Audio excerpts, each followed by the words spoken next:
Bismillahirrahmanirrahim. Assalamualaikum warahmatullahi wabarakatuh. Perkenalkan, saya Sukisna dari SMK Negeri 1 Tanjung Sari yang kebetulan adalah CGP Angkatan 9 Kabupaten Gunung Kidul. Bersama ini saya ada Bapak Kepala Sekolah SMK Negeri 1 Tanjung Sari, Bapak Suprijadi MSN. Selamat siang Pak Suprijadi. Selamat siang Pak Bisna. Selamat siang Pak. Gimana kabarnya Bapak? Alhamdulillah. Alhamdulillah. Pada kesempatan ini Bapak, saya ada tugas untuk mewawancarai Bapak terkait dengan dilema etika dan rujukan moral Pak. Jadi selama Bapak memimpin ini, apakah pernah ada sebuah kasus atau kejadian yang itu berhubungan dengan dilema etika dan rujukan moral Pak? Mungkin bisa diceritakan Pak. Ya, sejak saya bertugas di sini, memang pertama kali ini saya lihat dan saya amati, memang ada sedikit terjadi bullying atau perundungan dari siswa senior ke junior, dan kelihatannya itu sudah terjadi lama dari setiap angkatan itu. Dan kita tahu perundungan atau kekerasan baik verbal, ucapan, omongan maupun fisik itu kan sangat-sangat dilarang di lingkungan pendidikan di sekolah. Oke, jadi ini yang Pak ya, bullying saya perundungan. Tapi secara khusus apakah misalnya ada oknum siswa yang katakanlah melakukan perundungan yang sampai keterlaluan gitu Pak? Ya, ada beberapa kasus memang yang agak berat buat kami, mungkin ada kekerasan fisik itu tadi itu, Pemukulan gitu Pak? pemukulan juniornya. Oke. Terus selama ini bagaimana Bapak dapat mengidentifikasi kasus-kasus yang merupakan dilema etika atau rujukan moral tersebut Pak? Ya, tentu kami sudah bergerak sendiri. Ada tim manajemen dan tim khusus, ada TPK, tim pencegahan dan penanggulangan kekerasan di sekolah. Memang idealnya tim TPK itu kan personilnya harusnya dari luar semuanya, ada komite dan masyarakat. Tapi kan kita melibatkan masyarakat kan tidak mudah untuk menentukan waktu dan tempat, apalagi mereka bekerja. Tentu orang itu ya kita selesai tentang saja TPK-nya sementara ini. Oh, gitu. Iya.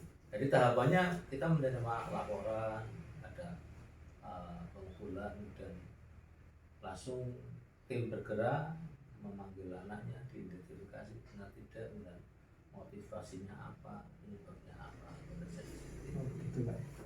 Jadi bagaimana Bapak menjalankan pengambilan keputusan di sekolah ini, terutama untuk kasus-kasus di mana dua kepentingan itu sama-sama benar, sama-sama mengandung nilai kebajikan, itu gimana? Ya, tentu kita harus menilai sebuah kasus atau urusan secara komprehensif ya, tidak gusa-gusu. Untuk meruginya harus kita jadi pokok utama. Jadi memang perundungan itu memang dilarang, atau pelecehan atau kekerasan fisik atau verbal. Di sisi lain kita memberikan sanksi tegas, itu juga akan merugikan kita sendiri. Jadi benar-benar tim manajemen dan TPK itu memang harus benar-benar menyelesaikan masalah itu secara komprehensif. Contohnya, di sisi lain kita memang membutuhkan sanksi tegas, tetapi kalau itu dilakukan, nama baik sekolah akan pudar. Apalagi nanti ada tuntutan dari masyarakat yang mau siswanya dikeluarkan. Nah, itu kan rangkaiannya panjang nanti. Ya kalau tidak diterima atau tidak terima, bisa menuntut balik. kalau itu ada pemukulan sudah ada visum secara medis kan seperti itu, dan itu kan rangkainya karambol dampaknya luar biasa terhadap nama baik sekolah. Terus sekarang langkah-langkah atau prosedur seperti apa yang bisa Bapak lakukan selama ini? Ya tentu prosedurnya ya sesuai dengan aturan ya, kita identifikasi permasalahannya bersama tim, kemudian kita panggil anaknya beserta orang tuanya, kedua belah pihak ya. Kemudian diberikan pandangan terkait dengan kekerasan itu akan berdampak secara psikologis bagi pelaku dan bagi korban untuk kedua-dua belah itu, dan menyelesaikan dengan surat perjanjian tidak akan mengulangi lagi yang terbatalnya diselesaikan oleh kedua orang tua. Kemudian ada sanksi tapi tidak yang memberatkan, tetap kita sanksi edukatif, umpamanya pelakunya yang sudah terbukti ya kita berikan tugas, bukan memberikan kamar mandi atau WC terus menyapu halaman sekolah atau kelas dan sebagainya. Seperti itu. Oh begitu Pak ya. Terus sekarang hal-hal apa saja yang selama ini Bapak anggap efektif ya dalam pengambilan keputusan pada kasus-kasus dilema etika ini? Kalau saya sendiri ya, yang terpenting adalah komunikasi. Jadi bagaimana kita komunikasi baik dengan pelaku maupun korban beserta orang tuanya itu akan lebih aktif, jadi terbuka semuanya permasalahannya, termasuk sanksi pun ditawarkan, tidak sekolah saja yang menentukan, juga ditawarkan seperti ini bagaimana. Jadi transparan dan kedua belah pihak baik sekolah maupun orang tua itu dilibatkan untuk mengambil keputusan. Oh, gitu. Terus yang berikutnya, hal-hal apa saja yang selama ini merupakan tantangan ya dalam pengambilan keputusan? Ya, tantangannya saya kira kalau ada salah satu pihak yang bersikeras menyatakan bahwa pelakunya tidak mengakui, didukung dengan orang tua, demikian pula ini tantangan terbesar seperti itu saya kira. Terus kemudian apakah Bapak memiliki sebuah tata cara atau jadwal tertentu dalam sebuah penyelesaian kasus dalam dilema etika? Apakah Bapak langsung menyelesaikan di tempat atau Bapak memiliki sebuah jadwal untuk menyelesaikan, atau bentuk atau prosedur apa yang Bapak jalankan? Tentu tindakan preventif berjadwal dari tim manajemen sampai ke wali kelas dan semua warga sekolah harus mensosialisasikan terkait dengan bullying, perundungan, kekerasan anak kepada para taruna atau para siswa, artinya tidak cuek di forum apapun, baik di upacara Senin pagi ataupun forum wali kelas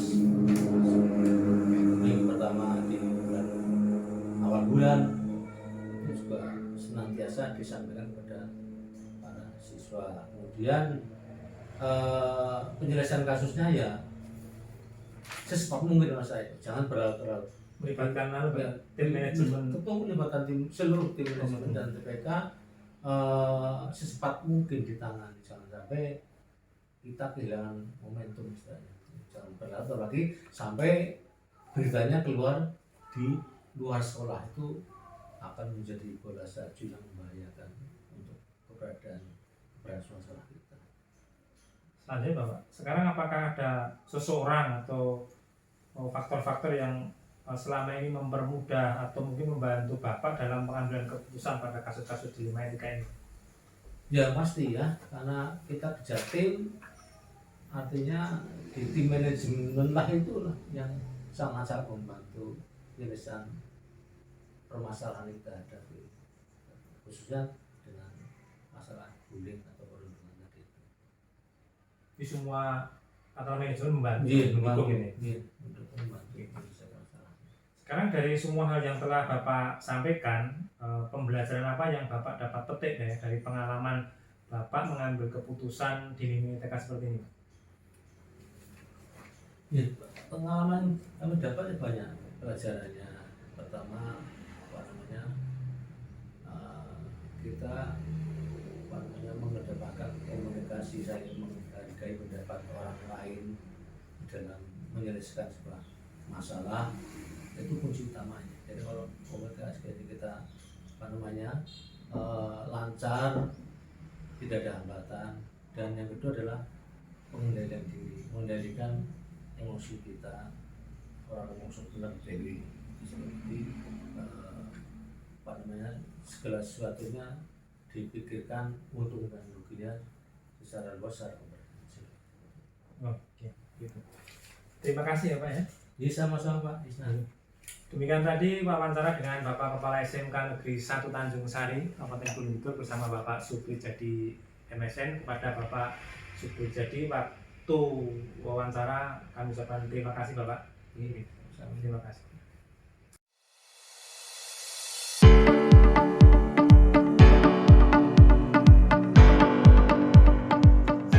Assalamualaikum warahmatullahi wabarakatuh. Salam bahagia.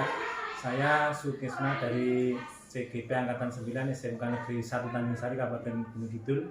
Pada kesempatan siang hari ini saya berkesempatan untuk mewawancarai Kepala Sekolah Bapak Muhammad Ihsanuddin, Magister Pendidikan Agama Islam dari SMK Negeri 1 Tepus. Selamat siang Pak Ihsan. Selamat siang Pak Krisna. Bagaimana kabarnya hari ini Bapak? Alhamdulillah sehat, bahagia. Alhamdulillah Pak. Pada kesempatan hari ini saya memberanikan diri Bapak untuk mewawancarai Bapak terkait dengan tugas guru penggerak. Dalam hal ini yang pertama, mungkin dalam Bapak memimpin sekolah ini mungkin ada pernah suatu kejadian atau masalah itu kalau dipikir-pikir itu dilema etika atau suatu problem etika, kemudian ada bentukan moral. Artinya ini kalau dipikir-pikir ini melanggar etika misalnya seperti itu, kemudian kalau dipikir di sisi lain adalah ini adalah moral, suatu kebaikan yang harus dilakukan. Nanti Bapak mungkin ada kebimbangan dan sebagainya. Mungkin bisa diceritakan Pak sebuah kasus yang modelnya seperti ini Pak. Iya. Nah biasanya kalau ini kan terkait dengan pegawai, nah guru atau karyawan. Nah dalam hal ini ya biasanya terkait dengan kedisiplinan. Jadi misalnya keterlambatan dan sebagainya.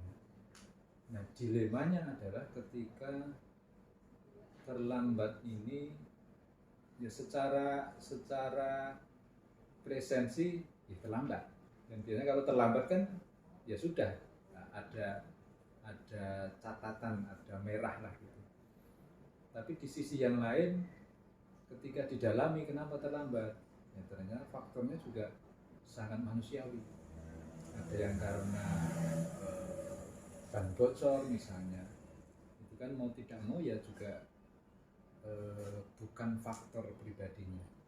Termasuk juga kemarin ada terlambat massal karena ada kecelakaan, ada temen kemudian kecelakaan, termasuk saya kemarin yang kebetulan pas di belakang di depan saya kecelakaan, kemudian otomatis saya berhenti dan teman-teman yang sedang berangkat di situ juga ikut membantu di situ, sehingga ada keterlambatan banyak orang lah kira-kira begitu. Nah hal yang demikian tentu perlu ya secara etikanya lebih kita unggulkan dalam hal ini. Secara manusiawi teman-teman sendiri, karena itu juga penting dalam membangun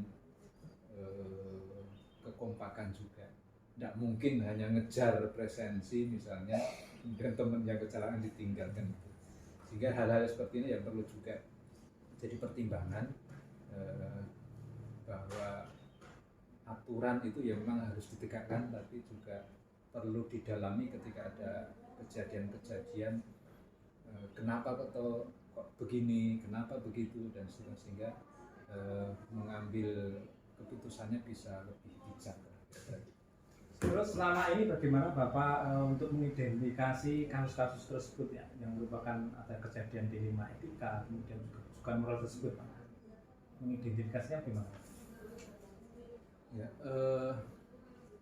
ya kita punya tim ya, tim SDM lah yang harapannya bisa lebih fokus menangani teman-teman terkait dengan baik guru maupun karyawan, mana yang perlu segera ditangani, mana yang cukup nanti sesama teman, artinya ya tim SDM kan juga teman mereka sendiri, dari mana yang kemudian perlu ditangani langsung kepala sekolah. Nah ini yang kita ada tim untuk mengidentifikasi persoalan-persoalannya, termasuk persoalan-persoalan yang berat atau ringan lah kira-kira begitu. Jadi kita pilah-pilah supaya nanti penanganan bisa lebih cepat. Kalau yang ringan-ringan saja cukup nanti teman-teman yang elek-elek ini begini dan seterusnya. Nah untuk yang mungkin cukup berat, perlu langsung kepala sekolah, yaitu yang nanti kemudian saya yang mengeksekusi. Kira-kira gitu penanganannya agar lebih cepat lah, karena persoalannya kan nggak pernah selesai, mesti ada saja. Iya. Terus sekarang Pak, misalnya kan ada suatu kasus dan masalah, kemudian pengambilan keputusan ini di sekolah Bapak ini, terutama untuk kasus-kasus di mana ada dua kepentingan yang dianggap sama-sama benar, kemudian sama-sama mengandung nilai kebajikan, itu pengambil keputusannya gimana? Ya, ini kasus dua orang atau satu orang ya? Kan satu kasus Pak. Satu kasus itu kalau dipikir-pikir begitu, ini tuh dianggap ini benar, tapi ini juga mengandung nilai kebajikan gitu. Jadi memang dilema gitu loh, antara ini sesuatu yang harus dikerjakan, tapi ini di sisi lain ini juga benar gitu, walaupun dia itu melanggar gitu. Oh, iya. Ya, jadi yang pertama tentu kita ajak diskusi, dialog, ngobrol. Kenapa ini terjadi? Perlu digali persoalannya agar nanti ngambil tindakannya itu harapannya bisa pas buat sekolah maupun buat pribadinya. Jadi diskusi masalahnya apa, kemudian ketika ada persoalan yang yaitu tadi ada pelanggaran, tapi dari sisi tertentu ternyata penyebabnya itu ya manusiawi sekali, bisa dimaklumi, dan akhirnya menjadi tidak salah kan begitu.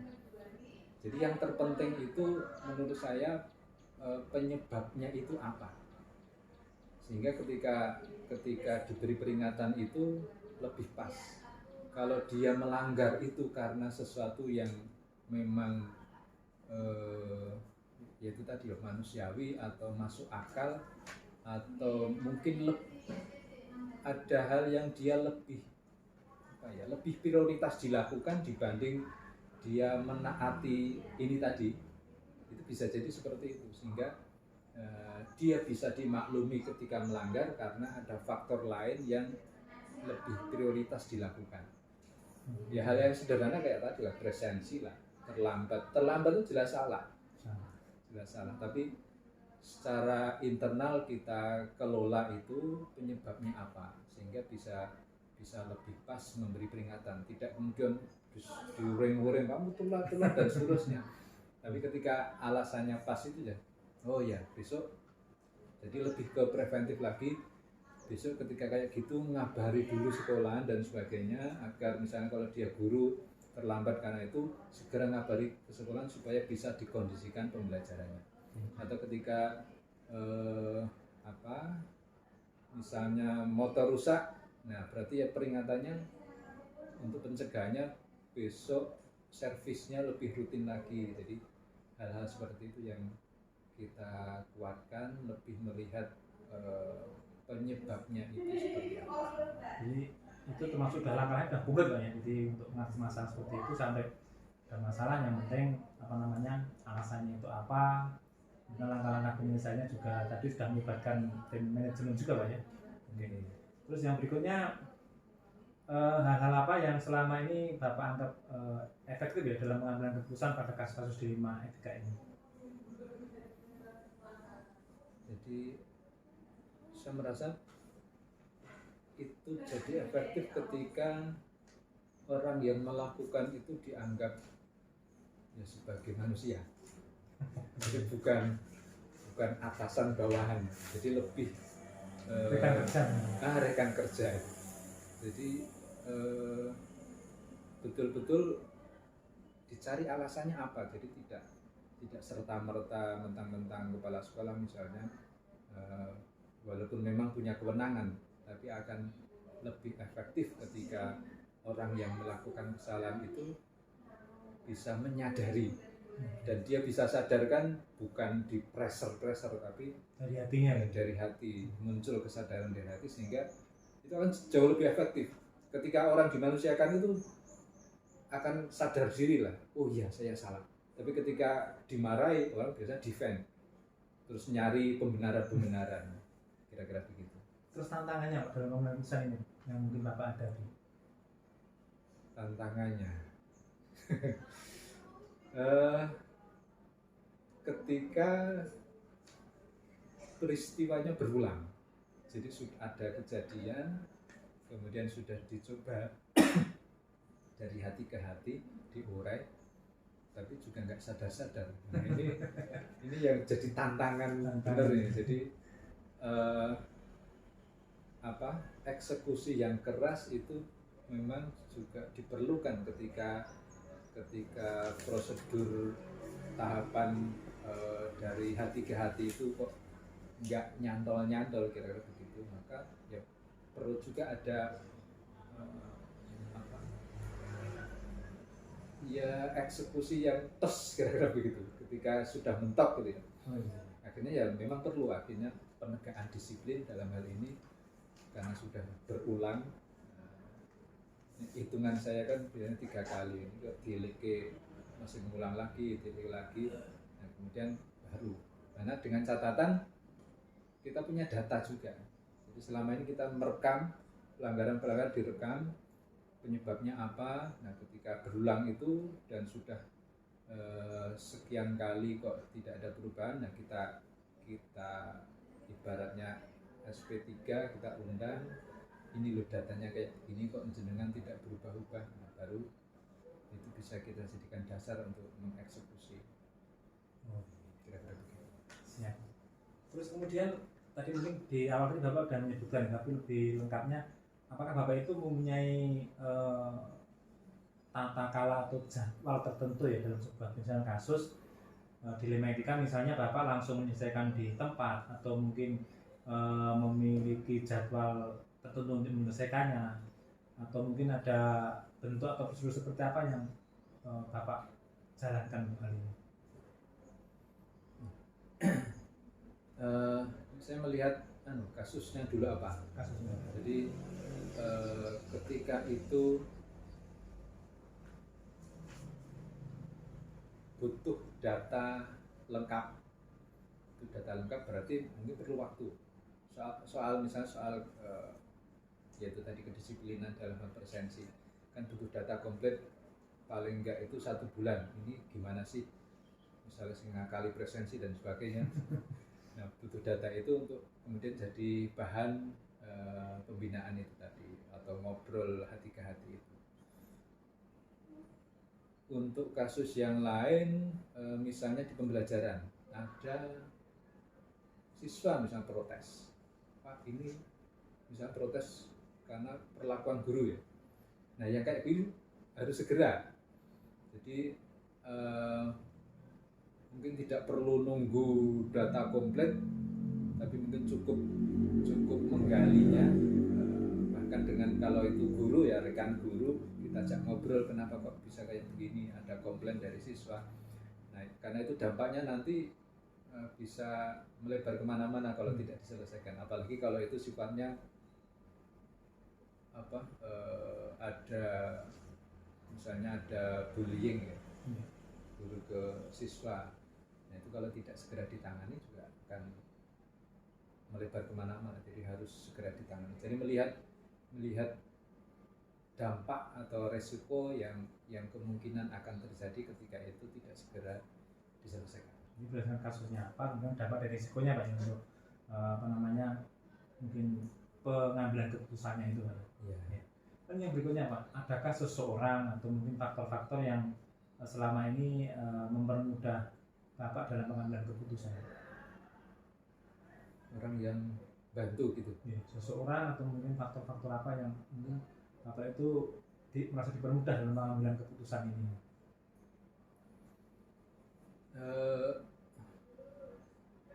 Ya selain ada tim manajemen mungkin ya? Tim manajemen itu juga ya di awal kita itu membangun komitmen bersama.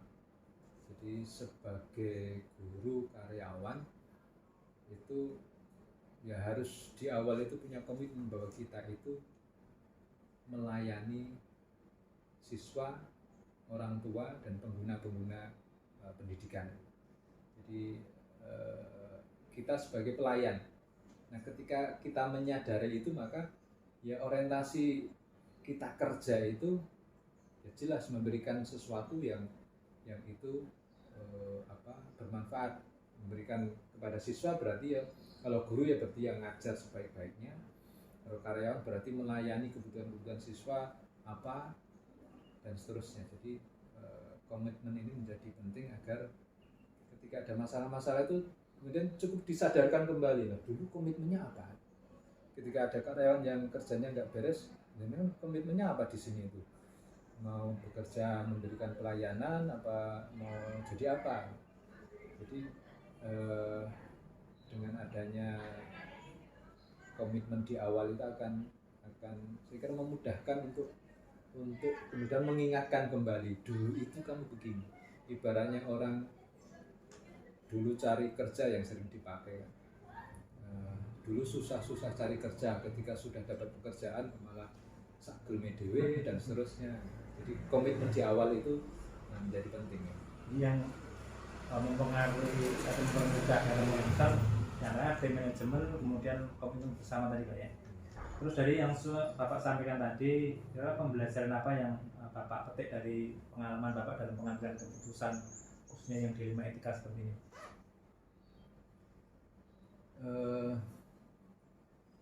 Ya kita hidup itu